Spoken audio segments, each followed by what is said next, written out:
શું આવી રીતે બનશે ગુજરાત?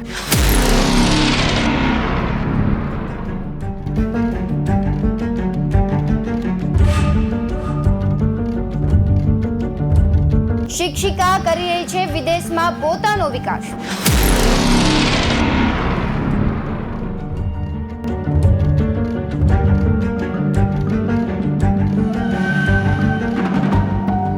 રોજગારી અને શિક્ષણની વાતો કરતી સરકારની મોટી બેદરકારી સામે આવી.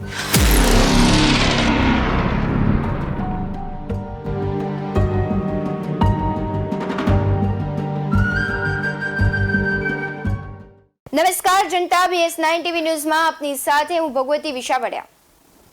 ગુજરાતનું નામ બોલો એટલે સૌથી પહેલા વિકાસ યાદ આવે. કદાચ વિકાસ તો હાલ માત્ર વાતોમાં જ જોવા મળી રહ્યો છે.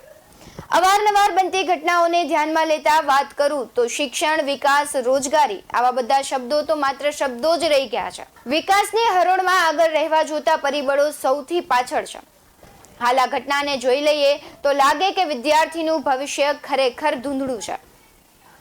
આજે જેની વાત કરવાની છું તે છે અંબાજી નજીક આવેલા પાંસા પ્રાથમિક શાળાની, જ્યાં બાળકોના ભણતર સાથે ચેડા થઈ રહ્યા છે. આ શાળાની એક શિક્ષિકા, જેમનું નામ ભાવનાબહેન પટેલ છે, તે છેલ્લા 8 વર્ષથી અમેરિકામાં રહે છે અને ત્યાંનું ગ્રીન કાર્ડ પણ ધરાવે છે. તેમ છતાં ભારતની આ આંખે પાટા બાંધેલી અને બહેરી સરકારની સરકારી શાળામાં તેમનું નામ શિક્ષક તરીકે બોલી રહ્યું છે. અને આ અંગે કેટલી રજૂઆતો વારંવાર થયા છતાં પણ અધિકારીઓ દ્વારા કોઈ જ નક્કર પગલાં લેવામાં નથી આવ્યા. આ શિક્ષિકા વર્ષમાં એકવાર દિવાળી સમય આવે છે અને દિવાળી વેકેશનનો પગાર પણ સેટિંગ કરીને લેતા હોય તેવા આક્ષેપો ઇન્ચાર્જ આચાર્યએ કર્યા છે. અને આપણે તો વાકેફ છે કે જેની પહોંચ હોય તેને લીલા લેર હોય. તેવી જ રીતે આ શિક્ષિકાની પહોંચ પણ બહુ ઉપર હોવાનું માનવામાં આવી રહ્યું છે, જેથી જ આ શિક્ષિકા અહીં આવે ત્યારે કેઝ્યુઅલ રજાઓ પણ ભોગવે છે, દિવાળી વેકેશનનો પગાર પણ લે છે અને બાકી 10 મહિના અમેરિકામાં મોજ કરે છે. અને સરકારી ચોપડે તો પાછા ભાવનાબેન પટેલ શિક્ષક તરીકે ફરજ પણ દેખાય છે. તો પ્રશ્ન થાય છે કે શું આવી રીતના ગુજરાત ભણશે? પાંસા પ્રાથમિક શાળાના ઇન્ચાર્જ આચાર્ય પારુલ મહેતાએ શાળામાં શિક્ષક તરીકે નોકરી કરતી ભાવના પટેલ પર આક્ષેપો કર્યા હતા કે શિક્ષિકાએ ભાવના પટેલ છેલ્લા કેટલાક વર્ષોથી શાળામાં આવતા નથી અને તેનો પગાર પણ શિક્ષણ વિભાગ એમને આપે છે. જોકે શિક્ષિકા શાળામાં આવતા નથી એટલે તેમ બાળકનું હિત જળવાતું નથી, જેને કારણે આ શિક્ષિકાને બરતરફ કરવાની માંગ કરી હતી, જેને લઈને એક મોટો વિવાદ છેડાયો છે. જોકે મહિલા શિક્ષિકાના વિવાદ બાદ જિલ્લા પ્રાથમિક શિક્ષણ અધિકારીએ તપાસના આદેશ તો આપ્યા હતા અને તપાસ બાદ ભાવના પટેલ, કે જેઓ ગેરકાયદેસર રીતે છેલ્લા 8 માસથી રજા ઉપર ઉતરી ગયા હતા અને શિક્ષણ વિભાગને જાણ પણ નથી કરી. જોકે 8 માસથી ગેરકાયદેસર રજા ઉપર ઉતરેલા શિક્ષિકાને શિક્ષણ વિભાગે પગાર આપ્યો નથી અને ગેરકાયદેસર રજા ઉપર ઉતરી ગયા બાબતે નોટિસ પણ આપી હતી. જોકે શિક્ષણ વિભાગની નોટિસમાં શિક્ષિકાએ પણ સપ્ટેમ્બર મહિનામાં હાજર થવાનો જવાબ રજૂ કર્યો હતો, જે શિક્ષણ વિભાગે ગ્રાહ્ય રાખ્યો નથી અને શિક્ષિકાને નોટિસ ફટકારી. જોકે જિલ્લા પ્રાથમિક શિક્ષણ અધિકારીએ આ બાબતે ખુલાસો કર્યો છે કે આ ગેરકાયદેસર રીતે રજા ઉપર ઉતરેલી શિક્ષિકાને નોટિસ પણ ફટકારી છે. 2005 શિક્ષણ વિભાગના ઠરાવ મુજબ 12 માસથી પણ વધુ સમય ગેરહાજર રહેશે તો તેને ફરજ પરથી ટર્મિનેટ કરાશે. જોકે પ્રાંત શાળાના ઇન્ચાર્જ આચાર્યએ જે ગેરસમજ પણ ફેલાવી છે અને જે નિવેદનો કર્યા છે તે તપાસ બાદ તેમની પણ કાર્યવાહી હાથ ધરવામાં આવશે. આવો સાંભળીએ જિલ્લા પ્રાથમિક શિક્ષણ અધિકારી આ મામલે શું કહી રહ્યા છે.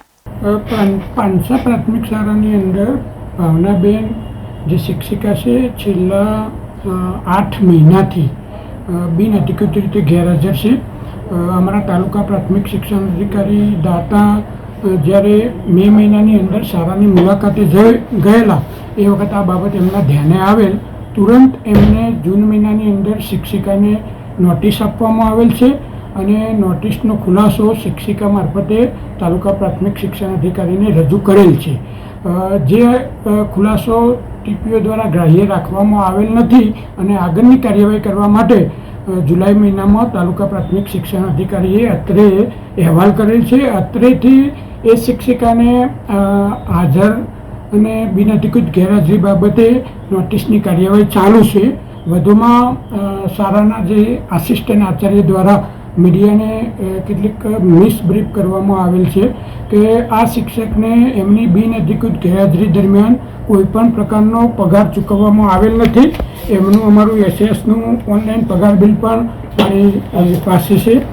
એટલે એમની બિનઅધિકૃત ગેરહાજરી બાબતે શિક્ષણ વિભાગ દ્વારા કોઈ પગાર ચૂકવેલ નથી. બીજું કે તાલુકા પ્રાથમિક શિક્ષણ અધિકારી દ્વારા આ સમગ્ર બાબત એમની શાળા મુલાકાત દરમિયાન ધ્યાને આવેલ છે. છતાંય છેલ્લા 8 મહિનાથી શાળાના આચાર્ય અને આસિસ્ટન્ટ આચાર્ય દ્વારા અત્રેના જિલ્લાને કોઈ રજૂઆત કરેલ નથી. છેલ્લો ટીપીઓની મુલાકાત દરમિયાન આ બાબત એમના ધ્યાને આવતા આસિસ્ટન્ટ આચાર્ય દ્વારા ગઈકાલે મીડિયાની અંદર રજૂઆત કરેલ છે. એના 2 દિવસ પહેલાં જિલ્લા કક્ષાએ એમને રજૂઆત કરેલ છે. બેન સામે કે સામાન્ય વહીવટી વિભાગનો એક ઠરાવ છે કે જેમાં કોઈ કર્મચારી સતત 1 વર્ષ કરતાં વધુ બિનઅધિકૃત ગેરહાજર રહે તો એની સામે બરતરફની કાર્યવાહી કરવામાં આવે છે. અત્રેના જિલ્લામાં અગાઉના વર્ષોની અંદર 10 કરતાં વધુ શિક્ષકોને આ રીતે બરતરફ કરવામાં આવેલ છે. બેનને ફરીથી નોટિસ આપી અને એ ઠરાવની જોગવાઈ મુજબ આગળની કાર્યવાહી કરી અને ટૂંક સમયમાં એમની સામે કડક પગલાં લેવામાં આવશે. સાથે સાથે સમગ્ર પ્રકરણ બાબતે શાળાના આચાર્ય આસિસ્ટન્ટ આચાર્ય દ્વારા જિલ્લા અથવા તાલુકા કક્ષાએ સમય મર્યાદામાં કેમ જાણ કરવામાં નથી આવી એની જવાબદારી પણ એની તપાસ કરી નક્કી કરવામાં આવશે અને સંબંધિતો સામે જે કોઈ કસૂરવાર હશે એ નિયમ અનુસાર કાર્યવાહી કરવામાં આવશે. ખરેખર આ શાળાની હાલત જોતા દેખાઈ આવે કે બાળકોની સ્થિતિ ખરેખર દયનીય હતી.